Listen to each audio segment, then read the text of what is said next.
Aleluia, glória a Deus. É sempre um privilégio, é sempre uma alegria poder compartilhar da palavra do Senhor. Mas antes de fazer isso, eu queria que você orasse por mim, intercedesse ao Senhor pela minha vida. Que você nesse momento comece a pedir ao Senhor em meu favor, em nome de Jesus. Em nome de Jesus. Sim, Senhor. Sim, Senhor, eu entro em concordância com a oração dos meus irmãos e me apresento a Ti para que o Senhor, através do Teu Espírito, venha usar a minha voz, usar a minha vida para a proclamação da Tua palavra, Senhor. Que a Tua palavra possa ser exposta e possa ser compreendida e, acima de tudo, Pai, possa ser obedecida para a honra, glória e louvor do nome de Jesus.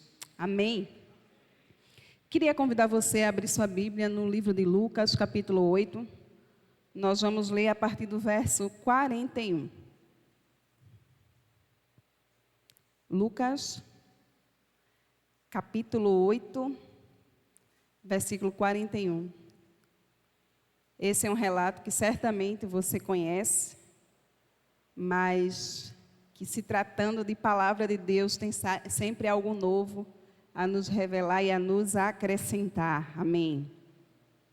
Diz assim a palavra do Senhor.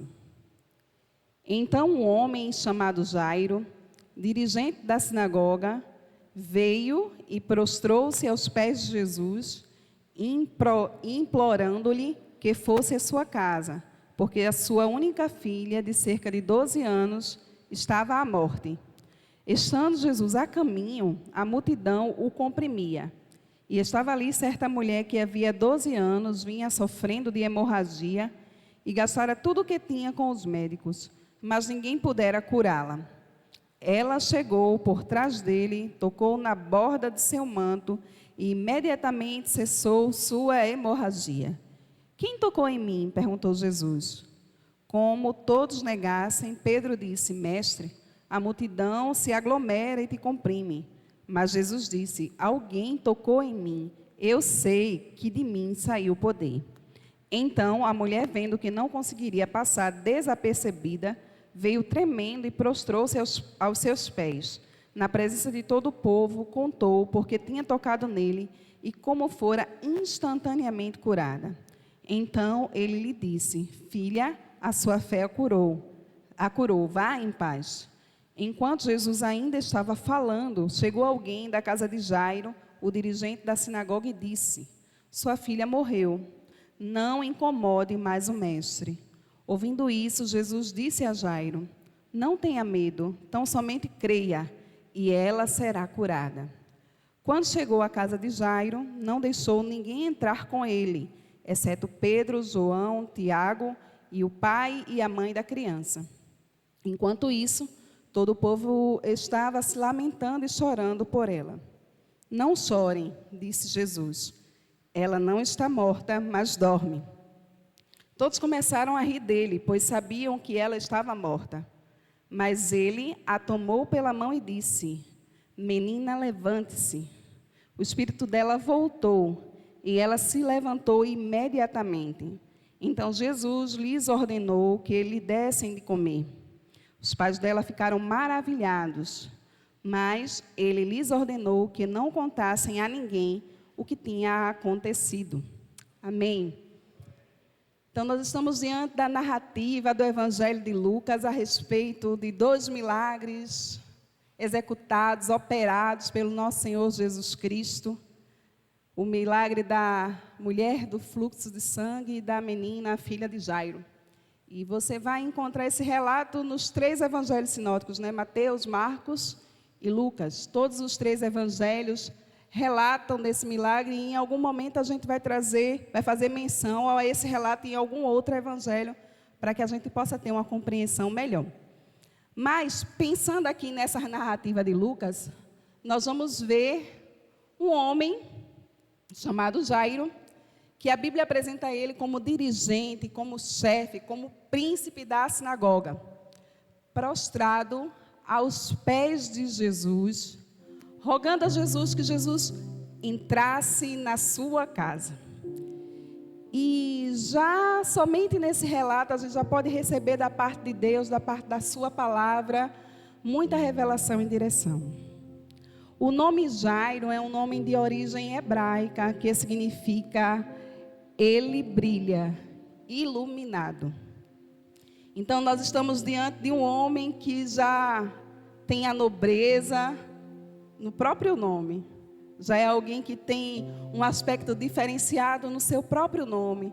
O nome de Jairo apontava para alguém que seria notado, alguém que seria visto, porque ele brilha, porque ele era iluminado. E esse homem, certamente ele era notado, certamente ele era visto, porque a Bíblia diz que ele era chefe da sinagoga, dirigente da sinagoga. E para que a gente compreenda essa posição de Jairo, essa posição de Jairo não era somente uma posição religiosa. É fato que na sinagoga era o lugar onde se aprendia a lei e a Torá, era o lugar onde se lia o rolo deixado por Moisés, mas também era um lugar onde se ensinava as leis que estavam contidas naquele livro. E também se decidia o destino das pessoas. Era como se fosse também um certo fórum. Era um lugar de cunho jurídico também. E por que não dizer de cunho político? Então a gente pode entender Jairo como um homem de muita influência na sociedade. Ele era um dirigente espiritual, um jurista talvez, e também talvez um político de muita influência no meio do povo de Israel. Mas a gente vê esse homem com tantos títulos e com esse peso que esse nome carregava dele, como alguém que brilha, como alguém que é iluminado, prostrado diante de Jesus. Jairo estava prostrado, e essa atitude de Jairo de se prostrar e rogar a Jesus que ele fosse até sua casa, indicava um homem de coração humilhado, um homem que compreendia que ele precisava adorar aquele que era maior do que ele. Talvez Jairo compreendesse naquele momento que quem brilhava era Jesus, que o iluminado era o próprio Cristo. E diante dele Jairo se prostra, e diante dele Jairo começa a clamar, Jairo começa a rogar e a dizer: Jesus, é necessário que você vá até a minha casa. Mas por que é que Jairo estava pedindo que o Senhor Jesus estivesse ali na casa dele? Porque a atitude de Jairo chama a atenção de Jesus. Você sabe que aonde Jesus está, há sempre uma grande multidão. E eu tenho certeza que ali já começava a se aglomerar uma grande multidão quando Jairo fala com Jesus. E Jairo diz para Jesus o motivo do seu desespero, o motivo do seu clamor, o motivo do seu rogo. Ele diz que a sua filha, sua única filha, estava à beira da morte. E é interessante, se você tiver a oportunidade de ler o relato do Evangelho de Marcos, no capítulo 5, desse mesmo trecho da palavra de Deus, os versos de 21 a 43, vão apresentar essa mesma narrativa. E Marcos vai dizer que essa menina estava moribunda. Então a situação da filha de Jairo não era uma enfermidade qualquer. Era uma situação de estar, de fato, à beira da morte. A ideia de estar moribunda era de alguém que estava agonizando. Alguém que estava dando os últimos suspiros de vida. Alguém que estava chegando ao fim. Algo que de fato iria desaparecer. Algo que iria findar. Essa era a ideia do moribundo no texto de Marcos. E isso se expressava em relação à filha de Jairo. Então imagina o desespero de um pai de ver uma filha nessa situação. E aí a gente vê Jairo prostrado diante de Jesus, apresentando esse quadro a Jesus. E aí a gente percebe que nem o nome de Jairo, nem os títulos que ele tinha, poderiam resolver essa situação que se apresentava em sua família. Isso nos ensina que não é o nosso nome, que não são os nossos títulos, que não é nada que eu conquiste pela minha força, pelo meu esforço humano, que vai mudar a realidade da minha vida. Mas o que pode e determina a mudança na minha vida é o encontro com Jesus. É por isso que Jairo vai ao encontro de Jesus, porque ele creu que aquele homem ali tinha mais autoridade do que ele, que aquele homem ali tinha mais poder do que ele, porque Jesus tinha poder sobre a enfermidade e sobre a morte. E era por isso que Jairo estava ali diante de Jesus, prostrado, clamando pela sua filha. E aí a Bíblia diz que Jesus está indo para a casa de Jairo. E o relato continua dizendo que uma multidão o apertava. E você conhece essa história, a gente acabou de ler. No meio do caminho, entre a conversa de Jairo e a casa de Jairo, parece que alguém atropela o milagre de Jairo. Chega a mulher do fluxo de sangue. E a Bíblia diz que essa mulher sofria de uma hemorragia há 12 anos. Há 12 anos essa mulher sangrava. E a Bíblia diz que essa mulher já havia gastado todo o seu dinheiro com todos os médicos, mas nada tinha sido, de fato, eficaz para trazer a cura à vida daquela mulher. E aí, talvez, se você olhar esse relato dessa mulher do fluxo do sangue na ótica de Jairo, parece que alguém furou a fila do milagre, não é verdade? Parece que alguém tomou a vez de Jairo, era a senha dele e alguém vem, chega e toma a senha e diz, agora sou eu. E de repente, Jairo poderia pensar e dizer, não é possível, bem na minha vez. Será que você nunca disse isso? Bem na minha vez. Bem na minha vez, fulano aparece. Bem na minha vez, a lei mudou, eu já ia me aposentar. Bem na minha vez, a pandemia chegou. Bem na minha vez aconteceu isso. E parece que alguém vem, alguma circunstância, alguma situação, aparece e parece que quer atropelar o teu milagre, impedir que aquilo aconteça na tua vida. Talvez esse pensamento possa ter passado pela mente e pelo coração de Jairo. Mas uma coisa é certa, Jesus já havia determinado o que iria fazer. E se há uma palavra proferida pelo Mestre, pelo nosso Senhor Jesus Cristo, Ele haverá de cumpri-la. O que Ele determinou ao meu respeito e ao seu respeito, Ele, diz a sua palavra, vela por cumprir a sua palavra.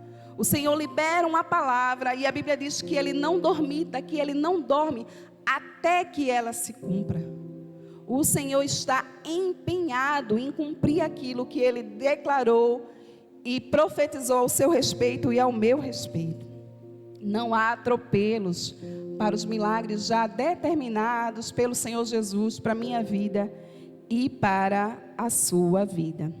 Mas o que é importante que eu e você, que a gente possa compreender, é que aquela mulher do fluxo de sangue, ela não era uma demanda que estava ali para atrapalhar o milagre de Jairo. Sabe, Jesus não faz milagres por fazer. Todo milagre que Jesus operou e ainda continua operando, é para que o nome dele seja glorificado. Todo milagre que Jesus opera, ele tem um significado espiritual muito mais profundo que o próprio milagre em si. E certamente, aquela interposição daquela mulher do fluxo do sangue no meio da história de Jairo, queria dar robustez ao milagre que Jesus haveria de operar na casa de Jairo, na vida da sua filha. Esse milagre é tão profundo que talvez você não tenha conseguido percebê-lo, mas eu quero te ajudar a perceber isso com aquilo que o Espírito Santo trouxe ao meu coração. Eu queria que você abrisse a sua Bíblia lá no Evangelho de Marcos, capítulo 5, os versos 22 e 23.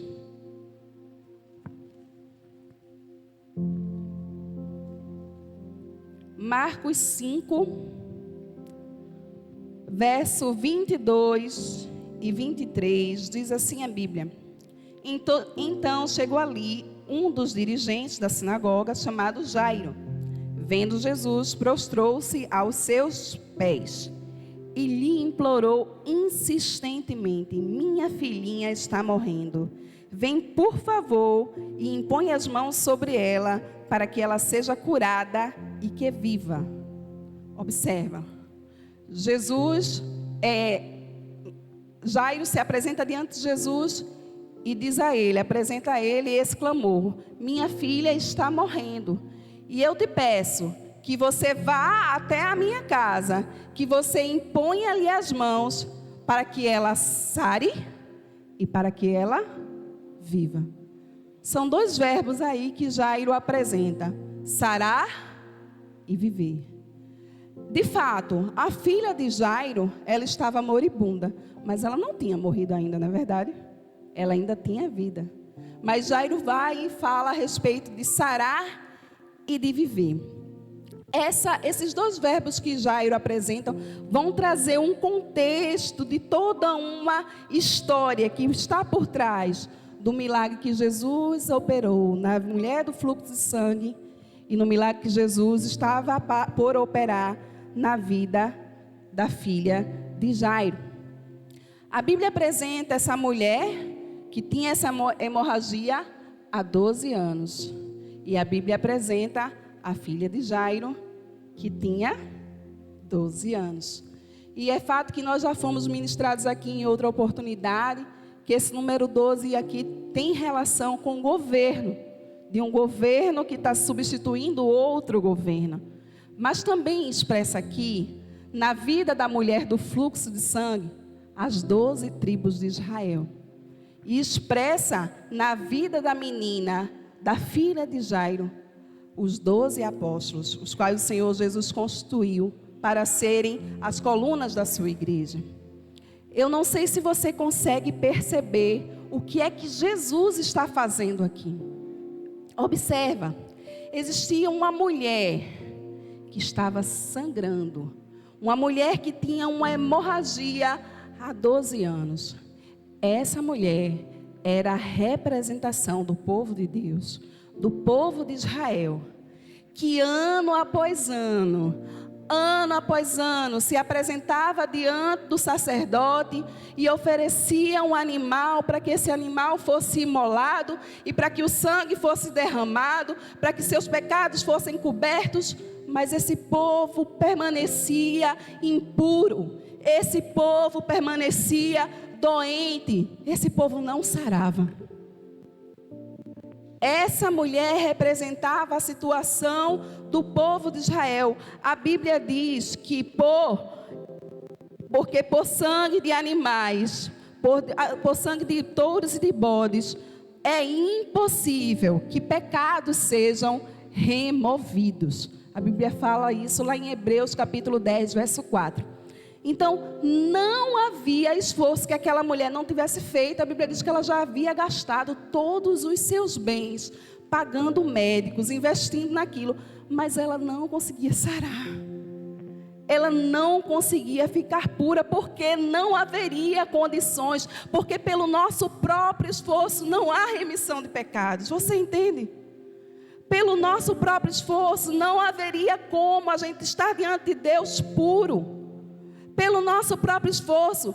Você sabe que anualmente o sacerdote entrava no Santo dos Santos para oferecer ao Senhor oferta pelo seu próprio pecado, mas também pelo pecado do povo. Mas isso só apontava para uma coisa que iria acontecer definitivamente na vida do nosso Senhor Jesus Cristo. Era uma coisa que não tinha um valor permanente. Por quê? Porque todo ano eles tinham que repetir aquilo. Como aquela mulher que há 12 anos estava sangrando. A toda a vida do povo de Israel, o sangue vinha sendo derramado. Através dos bodes, através dos touros que eram mortos em sacrifícios. Mas o pecado permanecia ali, ele só era coberto. Ele só era coberto.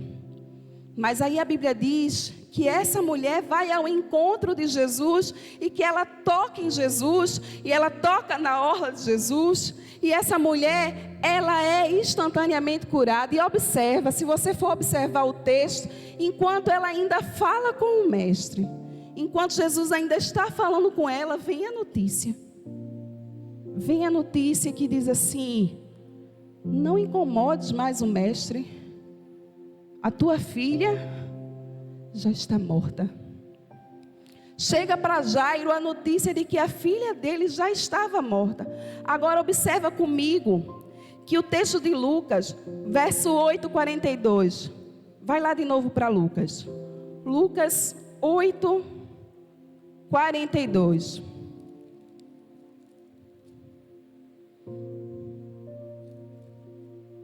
A Bíblia vai nos dizer assim nesse verso: porque sua única filha, de cerca de 12 anos, estava à morte. Só essa parte do verso. Observa, a menina que estava doente e que agora chega a notícia para Jairo de que ela havia morrido, ela não era somente a filha de Jairo, ela era a única filha de Jairo. Ela era a unigênita de Jairo. Você percebe a conexão? Quando a unigênita morreu, a mulher foi curada. Quando o unigênito morreu, não havia mais necessidade de derramamento de bode, de touro, de cordeiro, porque o sangue do Cordeiro Jesus foi derramado na cruz de uma vez por todas. Aleluia, aleluia. Não é necessário mais fazer sacrifícios. Não é necessário mais gastar os meus recursos, meu esforço humano, porque Ele fez por mim. Porque Ele fez por você. Abre a tua Bíblia no texto de Hebreus capítulo 10. Eu quero que você leia comigo e que você vibre em Deus por essa verdade aqui revelada. Hebreus capítulo 10, nós vamos ler os versos de 1 a 11. Diz assim, 1 a 18, diz assim: a lei traz apenas uma sombra dos benefícios que hão de vir, e não a sua realidade. Por isso, ela nunca consegue, mediante os mesmos sacrifícios repetidos, ano após ano, aperfeiçoar os que se aproximam para adorar. Se pudesse fazê-lo, não deixariam de ser oferecidos, pois os adoradores, tendo sido purificados uma vez por todas, não mais se sentiriam culpados de seus pecados. Contudo, esses sacrifícios são uma recordação anual dos pecados, pois é impossível que o sangue de touros e bodes tire pecados. Por isso, quando Cristo veio ao mundo, disse: sacrifício e oferta não quiseste, mas um corpo me preparaste. De holocaustos e ofertas pelo pecado não te agradaste. Então eu disse: aqui estou. No livro está escrito a meu respeito: vim para fazer a tua vontade, ó Deus. Primeiro ele disse: sacrifícios, ofertas, holocaustos e ofertas pelo pecado não quiseste, nem deles te agradaste, os quais eram feitos conforme a lei. Então acrescentou: aqui estou, vim para fazer a tua vontade. Ele cancela o primeiro para estabelecer o segundo. Pelo cumprimento dessa vontade fomos santificados por meio do sacrifício do corpo de Jesus Cristo, oferecido uma vez por todas. Dia após dia, todo sacerdote apresenta-se e exerce os seus deveres religiosos repetidamente. Oferece os mesmos sacrifícios que nunca podem remover os pecados. Mas quando este sacerdote acabou de oferecer para sempre, um único sacrifício pelos pecados, assentou-se à direita de Deus, aleluia. Daí em diante, Ele está esperando até que os seus inimigos sejam colocados como estrado dos seus pés, porque no meio de um único sacrifício, Ele aperfeiçoou para sempre os que estão sendo santificados. O Espírito Santo também nos testifica a este respeito. Primeiro Ele diz: esta é a aliança que farei com eles, depois daqueles dias, diz o Senhor. Porei as minhas leis em seu coração e as escreverei em sua mente. E acrescenta: dos seus pecados e iniquidades não me lembrarei mais.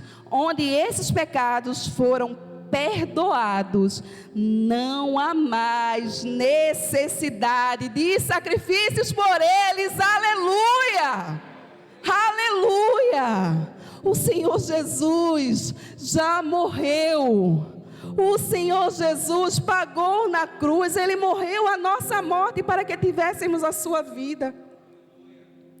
E quando o unigênito morre, a hemorragia cessa. Não há mais necessidade de derramamento de sangue.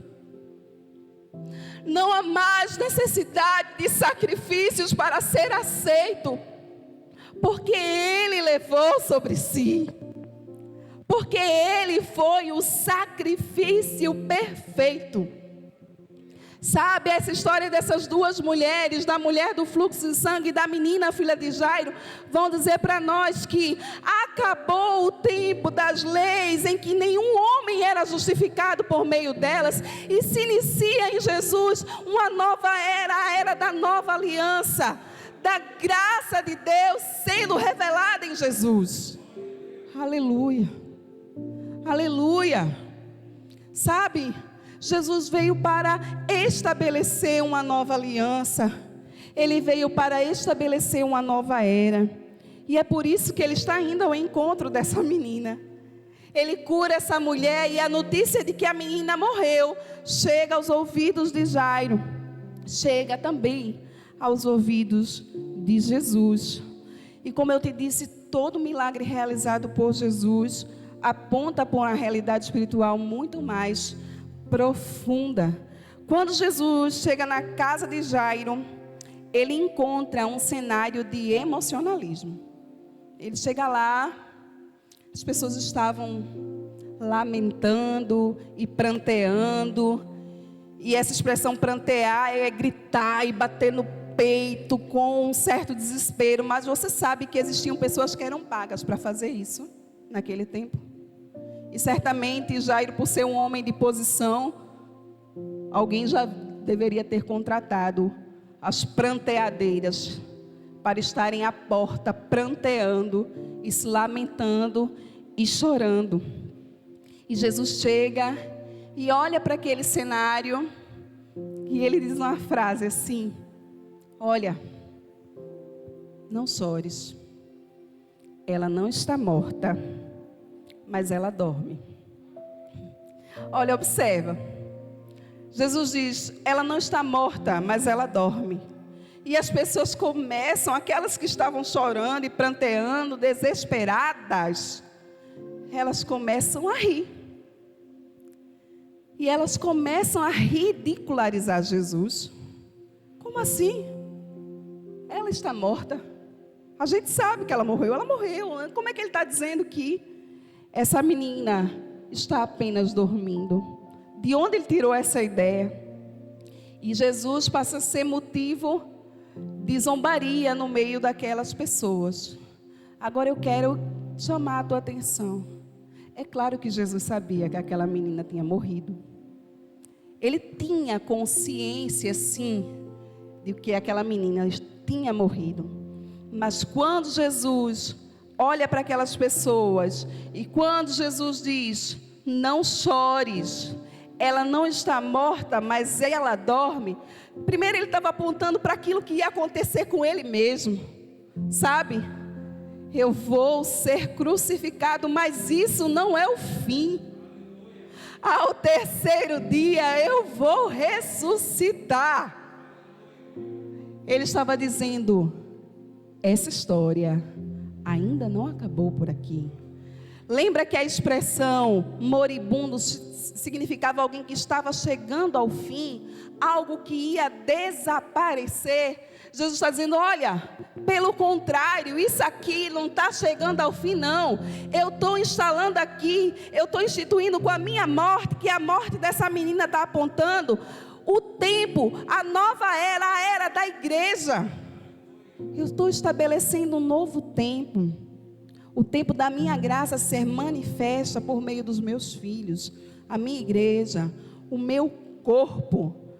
Jesus precisava morrer para que a nossa hemorragia cessasse. Mas ele sabia que aquilo ali não era o fim. Ao terceiro dia ele haveria de ressuscitar, para que nós tivéssemos a sua própria vida. E naquele grande dia também, nós poderemos ressuscitar com ele. Aleluia. Jesus só permite entrar na casa os íntimos. Observa que as pessoas estavam ali, do lado de fora, pranteando, chorando. Daqui a pouco já estavam rindo de Jesus, ridicularizando Jesus. Mas Jesus disse assim, olha, só vai entrar comigo Pedro, João, Tiago, o pai e a mãe da menina. Ninguém mais vai entrar. Ninguém mais vai participar daquilo que eu estou para realizar dentro do lar, dentro da casa, dentro da intimidade. Você entende? O lugar onde se pode ser beneficiado pela presença e pelos benefícios dessa presença na intimidade. Não é no lugar da emoção. Não é no lugar dos sentimentos, não é no lugar da alma, mas é no Santo dos Santos, naquele lugar onde o véu do templo foi rasgado. É nesse lugar onde reside o teu espírito que Jesus quer revelar e operar o seu milagre. E Jesus vai entrar na casa, chama os mais íntimos. E o Evangelho de Marcos vai trazer a expressão que Jesus usa. O Evangelho de Lucas só vai trazer a tradução.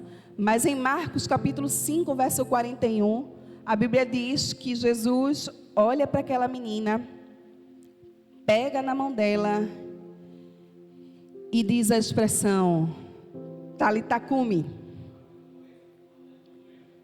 que a Bíblia nos traz a sua tradução, o seu significado como menina, levante-se. Menina, levante-se. Mas o que é interessante a gente perceber aqui é que Jesus não estava falando em hebraico. Essa expressão Talita cumi não é hebraico, é aramaico. E em poucas situações a gente vai ver a Bíblia registrando Jesus falando em aramaico. Aramaico foi a língua materna de Jesus, a língua que ele aprendeu com seus pais. Ela não era a língua oficial. Agora observa, quem era Jairo? Jairo era o chefe da sinagoga. Jairo era um homem que certamente falava o hebraico muito bem. Certamente a família de Jairo era bastante instruída na língua, por ele ser um dos dirigentes da sinagoga. Certamente a sua filha conhecia bem o hebraico. Mas essa expressão falada em aramaico trazia um tom de intimidade. Você entende? A Bíblia fala para a gente que a tradução é menina, levante-se.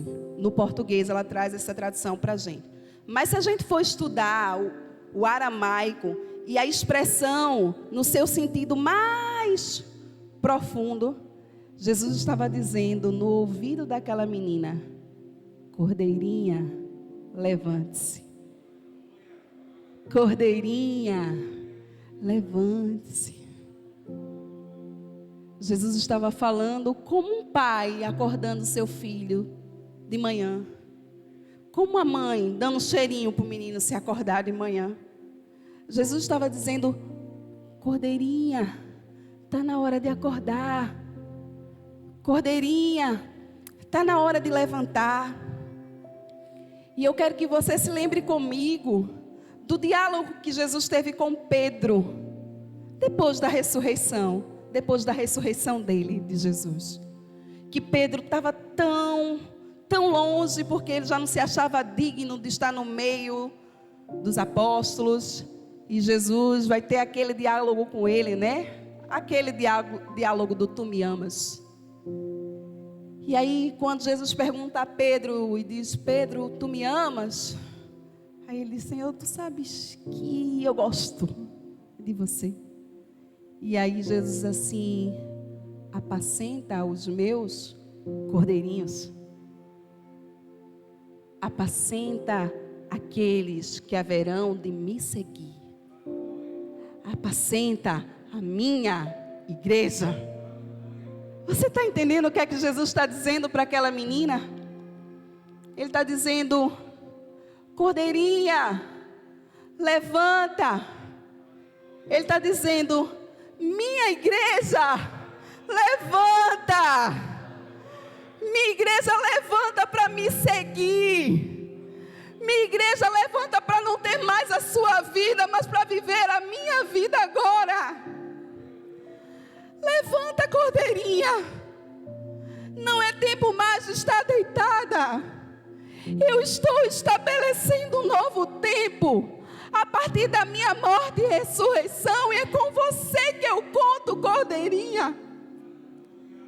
É com você que eu conto, minha igreja amada. Jesus está nos tratando com carinho, nos comissionando em amor, nos dando a missão que é sua, contando conosco para estabelecer seu reino. Cordeirinha, levanta, levanta, levanta. Não acabou a história, ela apenas começou, e eu conto com você para apacentar os outros cordeirinhos que vão vir. Levanta, cordeirinha, levanta. Eu te ressuscito para você me seguir. Você não vai viver de emocionalismo. Você não vai viver do seu esforço próprio. Você não precisa gastar seu dinheiro, suas energias se sacrificando para atrair pessoas, para ter métodos que as pessoas se agradem de estar aqui nesse lugar. Você precisa me ouvir na intimidade, cordeirinha. Levante-se. Levante-se. Eu estou falando no seu ouvido. Levante-se. Levante-se. Não é a sua força, não é a sua alma, não são suas emoções, mas é aquilo que eu já fiz na cruz por você. Eu já fiz tudo. Eu já fiz tudo para que você viva a minha vida, cordeirinha. Levante-se. Levante-se. E a Bíblia diz que o espírito daquela menina voltou. Aleluia! Você entende isso? O espírito voltou. Essa é a obra da justificação. No momento em que Jesus entra na nossa intimidade, na nossa vida, o meu espírito é religado ao Espírito de Deus. O espírito volta ao lugar correto, ligado ao Espírito Santo de Deus. O espírito voltou e aquela menina se põe de pé.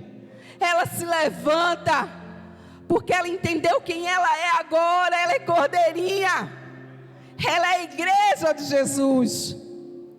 Ela se levanta com o espírito religado ao Espírito Santo de Deus. Aquela menina está de pé e alguns relatos dizem que ela começa a andar de um lado para o outro. Eu já fico pensando, né, que a igreja, a gente tem sempre aquela movimentação, a gente tem que fazer, e a gente tem que se movimentar. Jesus olha para os pais da menina e diz: alimente a menina. Sabe, tudo que era necessário para que eu e você tivéssemos a nova vida, fizéssemos parte da nova aliança, Jesus já fez. Ele já fez lá na cruz.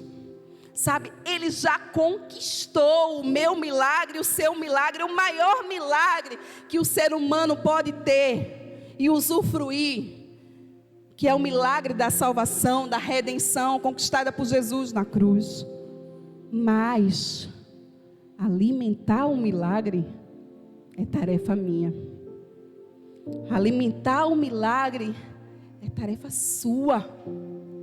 Você e eu, nós precisamos desenvolver a nossa salvação. É preciso alimentar o milagre. Sabe, não acha que a justificação foi um processo que determinou agora, é o ponto final da tua salvação. Não, é só o começo. Você precisa alimentar o seu milagre. Você precisa desenvolver a sua salvação. É sua responsabilidade desenvolver a salvação. É minha responsabilidade desenvolver a salvação. Sabe, Jesus já fez tudo por nós. Ele já fez tudo para que nós tivéssemos a vida eterna.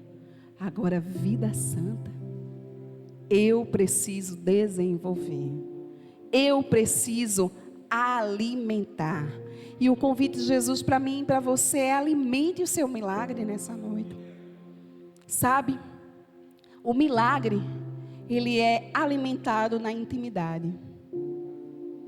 Você percebe que Jesus não deixou todos que estavam na emoção lá fora entrarem, mas Ele só deixou os íntimos participarem daquele momento.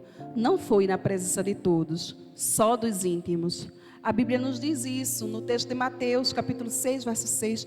Entra no teu quarto, fecha a tua porta,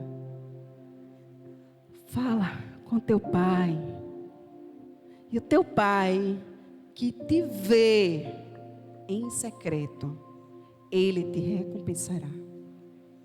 É na intimidade que a nossa salvação, que o nosso milagre é desenvolvido, é alimentado. É preciso estar na intimidade com o Pai. É preciso ter intimidade com Jesus. Mas também o milagre também é alimentado por convicção e não por emocionalismo. Você entende? Sabe, muitas vezes a gente está buscando sentir um arrepio, sentir um vento forte, sentir um calor, cair no espírito, que tudo isso é extraordinário, mas não é isso que alimenta o seu milagre. O teu milagre é alimentado pela convicção de quem é Jesus e de quem você é nele, e daquilo que Ele pode fazer em você e através de você. O milagre é alimentado por plena convicção. Por plena convicção. Essa deve ser a nossa atitude diante de Jesus. A gente tem que se achegar a Ele com fé e com plena convicção. Sabe, as palavras foram ditas a meu respeito e a seu respeito. E tantas coisas parece que vem atropelando, e parece que as coisas não acontecem, e você começa a duvidar, e você começa a pensar: mas como isso vai acontecer? Na realidade, a palavra já foi liberada, você tem que crer na promessa, e ter plena convicção de quem é Jesus, e de quem você é nele, cordeirinha. Alimente seu milagre em plena convicção. Mas o milagre só pode ser alimentado pelos pais. Somente quem tem consciência de uma paternidade curada pode alimentar um milagre. Sabe, Jesus não diz para qualquer um: alimente a menina. Ele fala para os pais: alimente a menina. O que eu quero dizer com isso? Muitos de nós temos a compreensão que em Jesus eu sou filho, eu sou herdeiro, co-herdeiro de Deus, co-herdeiro com Cristo. É verdade, tudo isso é verdade, porque a palavra de Deus nos diz assim. Mas essa não é a verdade que acaba aí. Muitos de nós só queremos desfrutar das bênçãos concernentes daquilo que Jesus conquistou na cruz. Mas há um reino a estabelecer. Há um reino a estabelecer. E só faz isso quem é filho maduro. Quem tem consciência que foi salvo, se tornou filho para se tornar pai de uma multidão. Por isso que Jesus fala aos pais: alimente o milagre, porque eles têm consciência que eles precisam cuidar. Você só vai cuidar de alguém se você tiver consciência de quem você é em Jesus, de que você foi filho, de que você é filho, que você foi cuidado, de que você foi resgatado, de que você foi redimido, e que você agora vai resgatar outros e vai ser pai de outros. Chega desse evangelho egoísta que só pensa em mim, nas minhas coisas. Sabe, Tiago estava falando aqui a respeito de missões.